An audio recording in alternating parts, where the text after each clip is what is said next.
ఇక్కడ ధ్యాన మార్గాన్ని గురించి ప్రత్యేకించి 2-3 ప్రశ్నలు గురుగారు. ధ్యాన మార్గంలోకి రావాలంటే ఆనాపానసతి మనం ఇనిషియేషన్ అంటాం, అటువంటిది ఏమన్నా ఉంటుందా? ఏమీ ఇనిషియేషన్ ఏం లేదు. ఒకసారి నేను చెప్తే మీరు జీవితం అంతా దాన్ని అభ్యాసం చేసుకోవచ్చు. దాన్ని ఇనిషియేషన్ అన్నాను, సమాచారం ఇవ్వడం అంటాను. ఇప్పుడు బస్ స్టాండ్కి వెళ్తాము, తిరుపతికి బస్సు కావాలి అని అడుగుతాము, వెనుక పెట్టుకుంటాం. వాళ్ళు ఏం చెప్తారు? బలా 92 బస్సు ఎక్కువయ్యా, తిరుపతికి వెళ్తావు, మళ్ళీ అక్కడ ఇంకో బస్సు వస్తుంది, తిరుమలకి వెళ్తావు, వెంకటేశ్వర స్వామి దర్శనం చేసుకుంటా అంటారు. వాడిని మీరు గురువు అంటారు, ఇనిషియేషన్ అంటారా? సమాచారం ఇవ్వడం అంతే.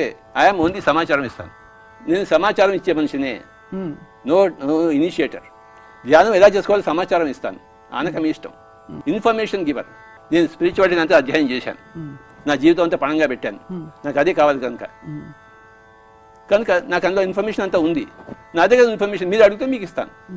Information giver, not an initiator. So there is nothing like initiation.